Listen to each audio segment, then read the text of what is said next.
San Juan Apóstol y Evangelista. Juan significa, Dios es misericordioso. Este apóstol tuvo la inmensa dicha de ser el discípulo más amado por Jesús. Y se ha hecho muy famoso por haber compuesto el cuarto evangelio. Era un judío de Galilea, hijo de Zebedeo y hermano de Santiago el mayor, con quien desempeñaba el oficio de pescador. Junto con su hermano Santiago, se hallaba Juan remendando las redes a la orilla del lago de Galilea, cuando Jesús, que acababa de llamar a su servicio a Pedro y a Andrés, los llamó también a ellos para que fuesen sus apóstoles. El propio Jesucristo les puso a Juan y a Santiago el sobrenombre de hijos del trueno, aunque no está aclarado si lo hizo como una recomendación o bien a causa de la violencia de su temperamento.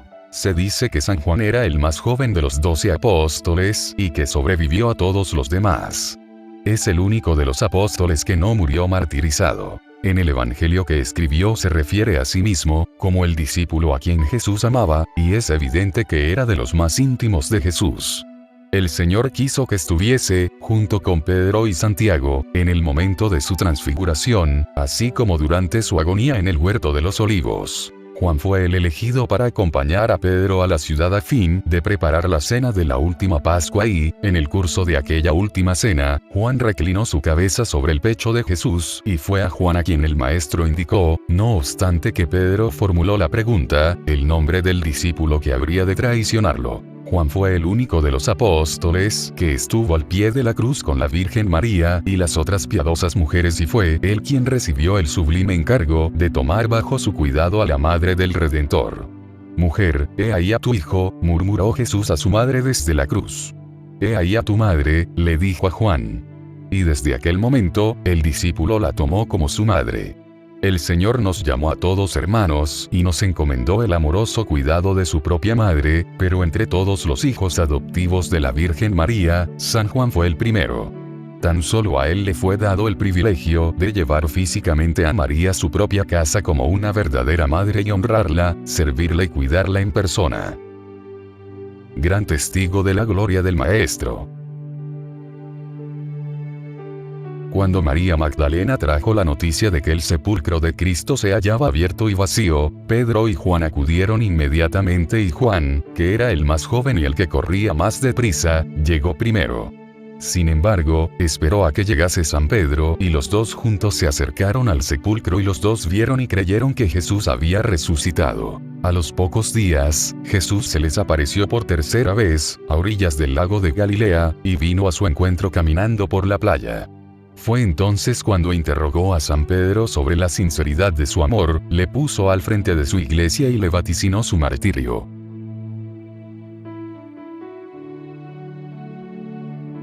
Maravillosas revelaciones celestiales. Después de la muerte de Domiciano, en el año 96, San Juan pudo regresar a Efeso, y es creencia general que fue entonces cuando escribió su evangelio. Todas estas cosas las escribo para que podáis creer que Jesús es el Cristo, el Hijo de Dios y para que, al creer, tengáis la vida en su nombre. Su evangelio tiene un carácter enteramente distinto al de los otros tres. La elevación de su espíritu y de su estilo y lenguaje está debidamente representada por el águila, que es el símbolo de San Juan el Evangelista.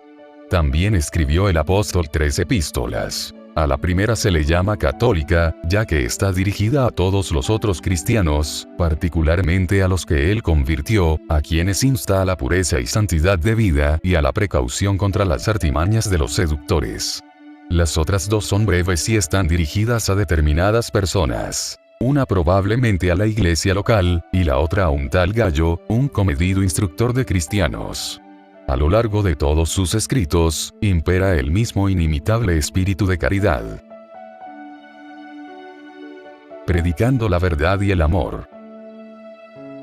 Los más antiguos escritores hablan de la decidida oposición de San Juan a las herejías de los ebionitas y a los seguidores del gnóstico Cerinto. Dice San Jerónimo en sus escritos que, cuando San Juan era ya muy anciano y estaba tan debilitado que no podía predicar al pueblo, se hacía llevar en una silla a las asambleas de los fieles de Efeso y siempre les decía estas mismas palabras: Hijitos míos, amaos entre vosotros. Alguna vez le preguntaron por qué repetía siempre la frase, respondió San Juan: porque ese es el mandamiento del Señor, y si lo cumplís ya habréis hecho bastante. Muerte de San Juan Evangelista. San Ireneo, padre de la Iglesia, quien fue discípulo de San Policarpo, quien a su vez fue discípulo de San Juan, es una segura fuente de información sobre el apóstol. San Ireneo afirma que este se estableció en Éfeso después del martirio de San Pedro y San Pablo. De acuerdo con la tradición, durante el reinado de Domiciano, San Juan fue llevado a Roma donde enfrentó el martirio cuando fue hervido en un enorme caldero de aceite, hirviendo durante una ola de persecución. Sin embargo, fue librado milagrosamente de la muerte. Entonces fue sentenciado a las minas en la prisión de la isla de Patmos, y fue ahí donde escribió su libro profético del Apocalipsis. Posteriormente, el apóstol Juan fue liberado y llevado de regreso a lo que hoy conocemos como Turquía. Él murió a la edad de 94 años y fue el único de los apóstoles que murió pacíficamente en Éfeso hacia el tercer año del reinado de Trajano, es decir hacia el año 100 de la era cristiana, cuando tenía, de acuerdo con San Epifanio, San Juan es sin duda un hombre de extraordinaria y al mismo tiempo de profundidad mística. Al amarlo tanto, Jesús nos enseña que esta combinación de virtudes debe ser el ideal del hombre, es decir el requisito para un hombre plenamente hombre. Esto choca contra el modelo de hombre machista, que es objeto de falsa adulación en la cultura, un hombre preso de sus instintos bajos. Por eso el arte tiende a representar a San Juan como una persona suave, y, a diferencia de los demás apóstoles, sin barba. Es necesario recuperar a San Juan como modelo, el hombre capaz de recostar su cabeza sobre el corazón de Jesús, y precisamente por eso ser valiente para estar al pie de la cruz como ningún otro. Por algo Jesús le llamaba hijo del trueno. Quizás antes para mal, pero una vez transformado en Cristo, para mayor gloria de Dios. Oración a San Juan Evangelista. Glorioso San Juan Evangelista, a vos acudimos, llenos de confianza en vuestra intercesión. Nos sentimos atraídos a vos con una especial devoción, y sabemos que nuestras súplicas serán más agradables a Dios nuestro Señor, si vos, que tan amados sois de Él, se las presentáis. Vuestra caridad, reflejo admirable de la de Dios, os inclina a socorrer toda miseria, a consolar toda pena y a complacer todo deseo y necesidad, si ello ha de ser provechoso para nuestra alma. Mirad, pues, nuestra necesidad de conocer al Maestro, tú que estuviste cerca de Él. Mira nuestros trabajos y necesidades, nuestros buenos deseos, y alcanzadnos que aseguremos cada día más nuestro conocimiento del Evangelio del que tú fuiste un testigo privilegiado.